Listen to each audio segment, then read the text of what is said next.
ስኬታማ ሰዎች ጠዋት ሲነሱ የሚያደርጓቸው 7 ዋና ዋና ልምዶች።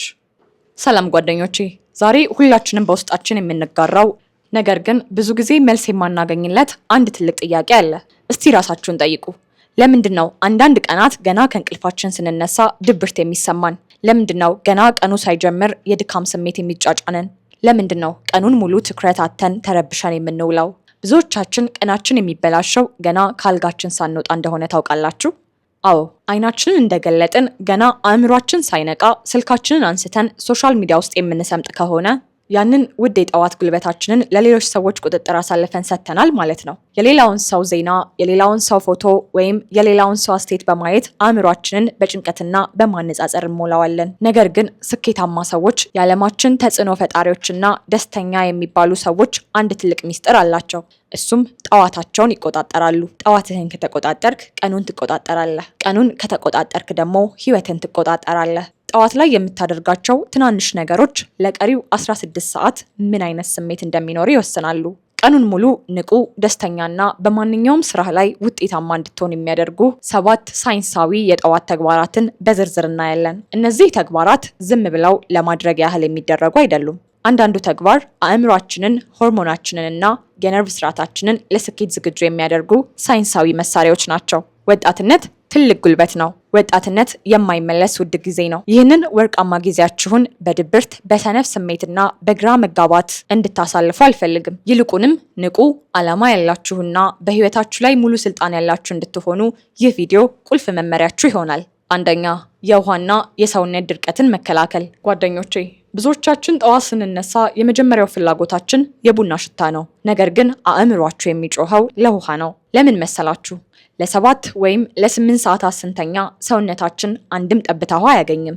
በዚያ ላይ ደግሞ በእንፋሎትና በአተነፋፈስ ብቻ ከፍተኛ መጠን ያለው ፈሳሽ እናጣለን። ስለዚህ ስትነቁ ሰውነታችሁ በከፍተኛ የውሃ ጥም ውስጥ ነው ያለው ማለት ነው። ጠዋት በባዶ ሆድ ውሃ መጠጣት ሰውነታችሁ ምግብን ወደ ጉልበት የመቀየር አቅሙ በ20% ይጨምራል። ከሁሉ በላይ ደግሞ አእምሯችሁ 75% ውሃ ነው። ውሃ ሲያንሰው አእምሮ ይኮማተራል። ይህም ትኩረት እንድታጣ፣ ራስ ምታት እንዲሰማህና እንድትበሳጭ ያደርግሃል። ውሃ መጠጣት ደምህ በደንብ እንዲዘዋወርና ኦክሲጅን በፍጥነት ወደ አእምሮ እንዲደርስ በማድረግ ብሬን ፎግ የተባለውን የአእምሮ ስሜትን እንዲወገድ ያደርጋል። ገና ካልጋችሁ እንደወጣችሁ ምንም ነገር ሳትቀምሱ ቢያንስ ግማሽ ሊትር ውሃ ጠጡ። ከቻላችሁም ግማሽ ሎሚ ጨምሩበት። ይህም የጉበትን ስራ ያነቃቃል። እንዲሁም የሰውነትህን የፒኤች መጠን ያስተካክላል። ሁለተኛ፣ የፀሐይ ብርሃንና ባዮሎጂካል ሰዓት። ስልካችሁን ከመክፈታችሁ በፊት መስኮታችሁን ክፈቱ፣ ወይም ደግሞ ወደ ውጭ ወጣ ብላችሁ አየሩን ተቀበሉ። አይናችን ውስጥ ያሉት የነርቭ ሴሎች ለጠዋት ብርሃን በጣም ስሜታዊ ናቸው። ብርሃኑ አይናችን ውስጥ ሲገባ አእምሯችን ኮርቲሶል የተባለውን የንቃት ሆርሞን እንዲለቅ ትዕዛዝ ይሰጣል። ይህ ሆርሞን ቀኑን ሙሉ ንቁ እንድትሆኑ ያደርጋል። የሚገርመው ግን ጠዋት የምታገኙት የፀሐይ ብርሃን ነው ማታ በሰላም እንድተኙ የሚወስነው። ታዲያ ቢያንስ ከ10 እስከ 15 ደቂቃ የጠዋት ፀሐይ እዩ። ደመናማም ቢሆን እንኳን ወደ ውጭ ወጥቶ ብርሃኑን ማግኘት ከቤት ውስጥ መብራት በብዙ እጥፍ የበለጠ ኃይል አለው። ሶስተኛ፣ የዲጂታል ጾም። ይህ ለወጣቶች በጣም ከባዱ ግን ደግሞ አስፈላጊው ክፍል ነው። አይናችሁን እንደገለጣችሁ ስልክ አትንኩ። ገና እንደነቃችሁ ስልክ ስትከፍቱና የሌላውን ሰው ኑሮ፣ መጥፎ ዜና ወይም ደግሞ መልእክቶችን ስታዩ አእምሯችሁ ወዲያውኑ ወደ ሪአክቲቭ ሞድ ውስጥ ይገባል። ማለትም የሌላውን ሰው አጀንዳ ለመፈጸም ዝግጁ ትሆናላችሁ። ይህ ደግሞ ቀኑን በጭንቀትና በትኩረት ማጣት እንድትጀምሩ ያደርጋል። ስለዚህ ቢያንስ ለ60 ደቂቃ ስልካችሁን ፍላይት ሞድ ላይ አድርጉት። ያንን ጊዜ ለራሳችሁ ድምፅ፣ ለሀሳባችሁና ለዝግጅታችሁ ስጡት። ቀኑን በራስ ፍላጎት እንጂ በሌሎች ሰዎች ፍላጎት አትጀምረው። አራተኛ፣ እንቅስቃሴና የደስታ ሆርሞኖች። ሰውነትን ስታንቀሳቅስ አእምሮ ይነቃል። ለምን መሰላችሁ? እንቅስቃሴ ስታደርጉ ደም በከፍተኛ ፍጥነት ይረጫል። በምታደርጉት እንቅስቃሴ ምክንያት አእምሯችሁ የተፈጥሮ ህመም ማስታገሻና የደስታ ኬሚካልን ይለቃል። እነዚህ ኬሚካሎች ለሰዓታት የሚቆይ ደስታና በራስ መተማመንን ይሰጣቸዋል። በተጨማሪም BDNF የተባለ ፕሮቲን በአእምሯችሁ ውስጥ እንዲመረት ያደርጋል። ይህ ፕሮቲን ደግሞ አዳዲስ ነገሮችን የመማር አቅማችሁን ይጨምራል። ቢያንስ ለ15 ደቂቃ እንቅስቃሴ አድርጉ።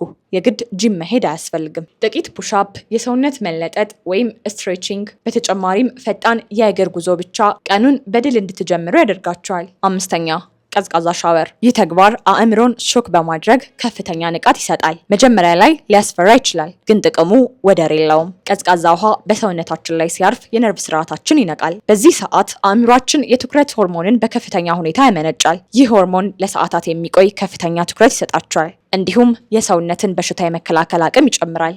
መጀመሪያ በለመዳችሁት ውሃ ታጠቡ። ነገር ግን የመጨረሻዎቹን 1 ወይም 2 ደቂቃዎች ውሃውን ሙሉ በሙሉ ወደ ቀዝቃዛ ቀይሩት። ያንን ቅዝቃዜ ስትቋቋሙት የአእምሮ ጥንካሬያችሁም አብሮ ያድጋል። 6ኛ የምስጋናና የአእምሮ ዝግጅት። ቀኑን ከመጀመራችሁ በፊት አእምሯችሁን ፕሮግራም አድርጉት። ካልሆነ ግን ዓለማችን በራሷ ፕሮግራም ትመራችኋለች። 1ኛ ምስጋና ወይም ግራቲቲዩድ። ዛሬ ላላችሁ 3 ትናንሽ ነገሮች አመስግኑ። ለምሳሌ በሰላም ስለነቃችሁ፣ ቤተሰብ ስላላችሁ ወይም ስላላችሁ ህልም። ይህ አእምሯችሁ ቀኑን ሙሉ መልካም እድሎችንና ነገሮችን ብቻ እንዲፈልግ ያሰለጥነዋል። 2ኛ እቅድ። የዛሬውን ቀናችሁን 3 ዋና ዋና ግቦች ለዩ። ዛሬ ማታ ስተኛ ምን ባሳካ ደስተኛ ሆናለሁ ብላችሁ ራሳችሁን ጠይቁ። ይህ ግልጽነትና አቅጣጫ ይሰጣችኋል። በከንቱ ጊዜያችሁንም አታባክኑም። 7ኛ ሃይ ፕሮቲን ቁርስ። በመጨረሻም የምትበሉት ነገር ቀኑን ሙሉ ያለውን ጉልበት ይወስነዋል። ጣፋጭ ነገሮች ልክ እንደ ኩኪስ፣ ኬክ ወይም ስኳር የበዛበትን ሻይ ለቁርስ አትመገቡ። ስኳር የበዛበት ቁርስ ስትበሉ የደም ስኳራችሁ በከፍተኛ ፍጥነት ይጨምራል። አእምሯችሁ ለተወሰነ ደቂቃ ይነቃና ወዲያው ግን ስኳሩ ሲቀንስ ድካምና እንቅልፍ ይጫጫናችኋል። ይህ ደግሞ በ11 ሰዓት አካባቢ ደከመኝ እንድትሉ ያደርጋል። ይልቁንም ፕሮቲን የበዛበት ቁርስ ልክ እንደ እንቁላል፣ ለውዝ ወይም አይብን መመገብ የደም ስኳራችሁ ቀኑን በሙሉ የተመጣጠነ እንዲሆን ያደርጋል። ይህም ሙሉ ሰዓታችሁን ንቁ ሆናችሁ እንድትቆዩ ይረዳችኋል። ጓደኞቼ ዛሬ አብረን ቆይተናል። እነዚህ ያየናቸው 7 ተግባራት ለአንዳንዶቻችሁ በጣም ቀላል ሊመስሉ ይችላሉ። ነገር ግን አንድ ትልቅ እውነት ልንገራችሁ። ህይወት የምትቀየረው በአንድ ትልቅና አስደናቂ ውሳኔ ሳይሆን በየቀኑ በምናደርጋቸው ትናንሽና ተራ በሚመስሉ ልምዶች ነው። እስቲ ያስቡት። ጠዋት ተነስታችሁ ውሃ ስትጠጡ፣ የፀሐይ ብርሃንን ስታገኙና ስልካችሁን ለጥቂት ጊዜ አርቃችሁ ስታስቀምጡ ለሰውነታችሁና ለአእምሯችሁ የምትሰጡት ትልቅ ስጦታ አከብርሃለሁ የሚል መልእክት ነው። እነዚህን ተግባራት ለ1 ሳምንት ብቻ፣ ለ7 ቀናት ብቻ ጸንታችሁ ብትሞክሯቸው በጉልበታችሁ፣ በንቃታችሁና በውስጣዊ ደስታችሁ ላይ የምታዩት ለውጥ ራሳችሁን ያስደንቃችኋል። ሁሌም አስታውሱ፣ እናንተ የህይወታችሁ መሪዎች ናችሁ። የጠዋት 0 ሰዓታችሁን ለስልካችሁ፣ ለሌሎች ሰዎች ወሬ ወይም ደግሞ ለድብርት አሳልፋችሁ አትስጡ። ጠዋትህን ማሸነፍ ማለት ቀኑን ማሸነፍ ማለት ነው። ቀኑን ስታሸንፍ ደግሞ ህይወትን የማሸነፍ ጉልበት ታገኛለህ። ዛሬ የምታደርጋት አንዲት ትንሽ ለውጥ ነገ ለምትሆነው ትልቅ ሰው መሰረት ናት። ወጣትነት ትልቅ አቅም ነው። ያንን አቅም በከንቱ አታባክኑት። ቀኑን በድል በንቃትና በፈገግታ ጀምሩት። ይህ ቪዲዮ ጠቃሚ ሆኖ ካገኛችሁትና በውስጣችሁ አዲስ ተስፋ ከጫረባችሁ ላይክ በማድረግ ድጋፋችሁን ግለጹ። ከመለያየታችን በፊት ግን አንድ ጥያቄ ልጠይቃችሁ። እናንተ በየቀኑ የምታደርጉትና ንቁ የሚያደርጋችሁ የራሳችሁ ሚስጥር አለ? ወይም ከነዚህ 7 ተግባራት መካከል ነገ ጠዋት የትኛውን ለመጀመር ወሰናችሁ? ኮሜንት ላይ ጻፉልኝ። ቪዲዮን ለምትወዱትና ለውጥ እንዲያመጣ ለምትፈልጉት ጓደኛችሁ ሼር አድርጉለት። በሚቀጥለው ቪዲዮ በሌላ ድንቅ ርዕስ እስክንገናኝ ድረስ ቀናችሁን በንቃትና በድል ጀምሩ። ራሳችሁን አክብሩ። ለራሳችሁ ጊዜ ስጡ። ሰላም ቆዩልኝ።